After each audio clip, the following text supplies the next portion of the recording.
Okay, everyone, starting with next chapter, that is chapter number 9 of microeconomics, producers equilibrium.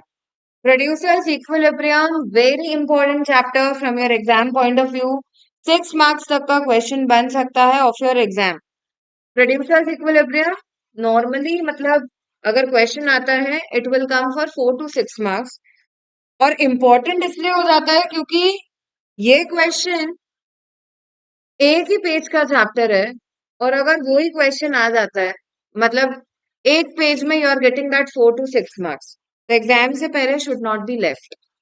इसमें हम देखने क्या वाले हैं meaning of producers equilibrium in case of perfect competition and producers equilibrium in case of imperfect competition. Basically तुम्हारे syllabus में केवल ये है producers equilibrium in case of perfect competition, क्योंकि परफेक्ट कंपटीशन मार्केट ही कवर होता है ओके मैक्सिमम स्कूल्स में and CBSE के सिलेबस में. लेकिन अगर school by chance imperfect competition cover कर रहा है तो अपन ये ग्राफ भी ब्रीफ में देख लेंगे ये कैसे कंस्ट्रक्ट होगा. Okay, coming on to first, that is producers equilibrium होता क्या है.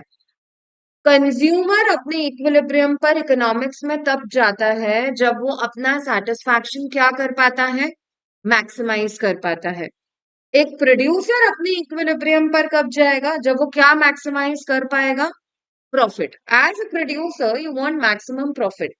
तो अपन इकोनॉमिक्स को अप्लाई करके बेसिकली ऐसा लेवल ऑफ आउटपुट निकालना चाहते हैं जहां पर एक प्रोड्यूसर को क्या हो रहे हैं, maximum amount of profits. Okay, so it is a level of output at which a rational producer maximizes his profit.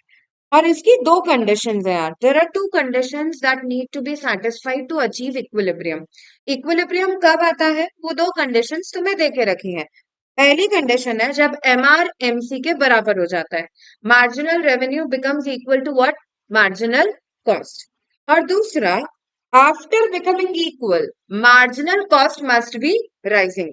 बराबर होने के बाद मार्जिनल कॉस्ट को बढ़ना चाहिए तो ही वो सिचुएशन इक्विलिब्रियम कहलाएगी. बराबर होने के बाद मार्जिनल कॉस्ट और गिर रही है तो वो सिचुएशन इक्विलिब्रियम की नहीं होगी. Am I clear? Now coming on to the schedule. Produces equilibrium in case of perfect competition. But now you know perfect competition is a kind of market जहां पे सारे there are large number of buyers and sellers और सारे sellers एक जैसा product बेच रहे हैं और एक ही प्राइस पर बेच रहे हैं. Right, it is a market where there are large number of buyers and sellers selling same kind of product at uniform price, same price पूरे मार्केट में. 2 रुपए वाला पेन पूरे मार्केट में 2 रुपए में ही बिकेगा, use and throw pen. Okay, चाहे तुम बेचो, तुम्हारी फर्म बेचे या मेरी फर्म बेचे. Am I clear? Okay, now perfect competition के केस में जैसा मैंने तुमको बोला prices are going to remain constant. अगर प्राइस कांस्टेंट है तो तुम समझ रहे हो ए आर भी कांस्टेंट है.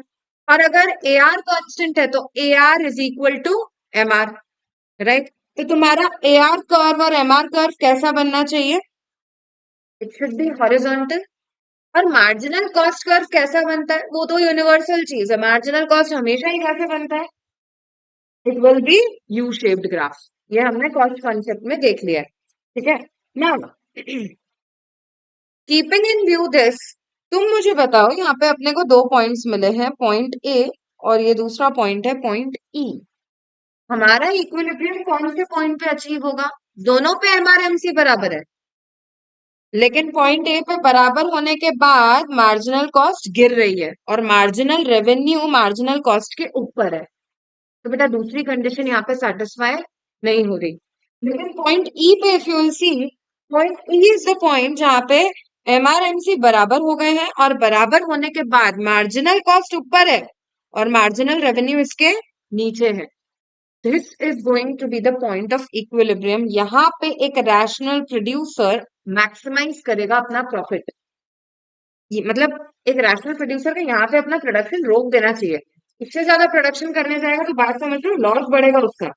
कॉस्ट बढ़ चुकी है और रेवेन्यू हो गया है कम. ठीक है, and that is why rational producer will produce only this much level of output, that is O Q level of output. बात आ रही है समझ में? जब इस चीज को स्केड्यूल के फॉर्म में प्रेजेंट किया जाता है, बेटा अपन ने मार्जिनल रेवेन्यू को कांस्टेंट रखा है, तो मार्जिनल रेवेन्यू पूरे टाइम हमने कांस्टेंट लिया है, चेंज नहीं हो रहा है, दैट इज 10।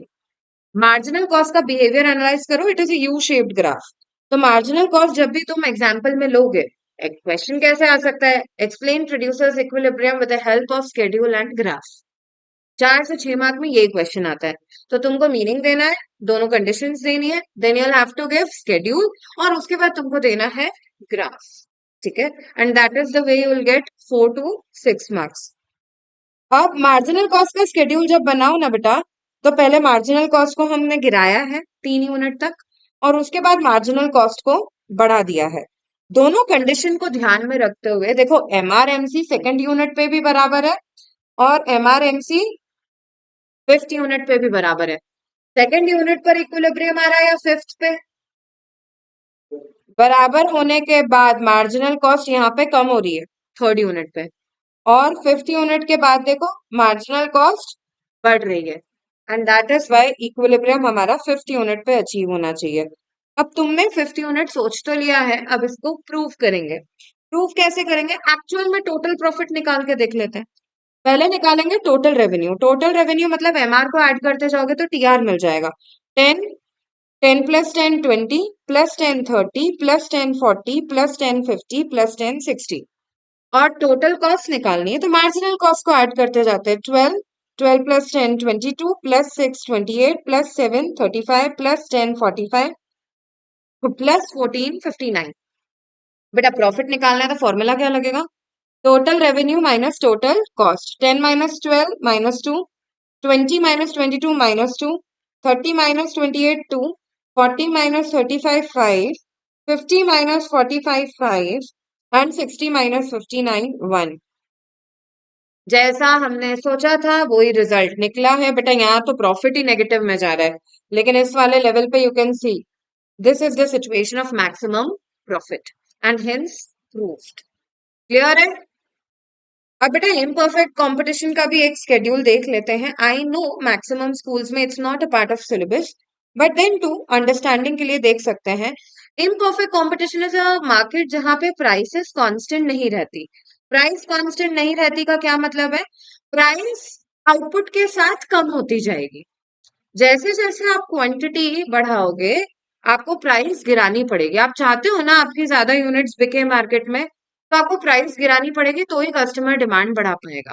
ओके, तो अल्टीमेटली बेटा इस सिचुएशन में जो डिमांड कर्व बनेगा वो डाउनवर्ड स्लोपिंग होगा। और अगर डिमांड कर्व मतलब एआर कर्व डाउनवर्ड स्लोपिंग होता है, रेवेन्यू कॉन्सेप्ट, अगर एआर कर्व डाउनवर्ड स्लोपिंग होता है तो एमआर कर्व भी डाउनवर्ड स्लोपिंग होता है। ऐसा कुछ ग्राफ याद आ रहा है? और AR बड़ा होता है in comparison to MR. This was a part of revenue concept. Okay.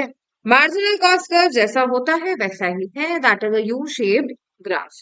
Am I clear? ठीक है.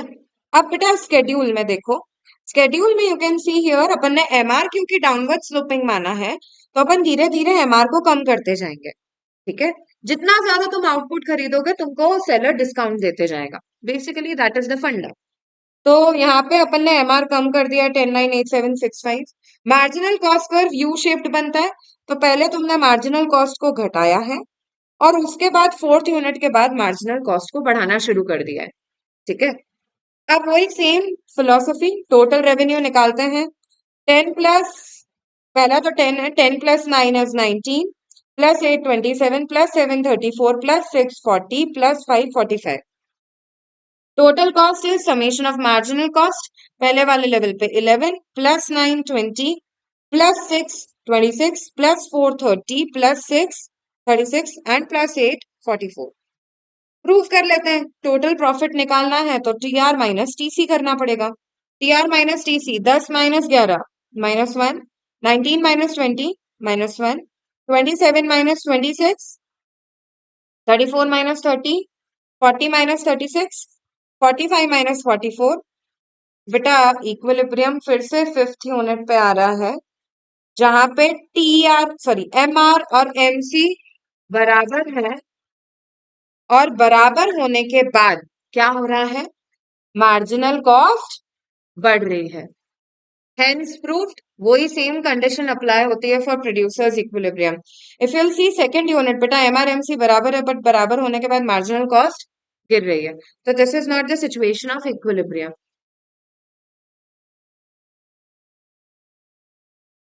इसके साथ ये चैप्टर होता है खत्म.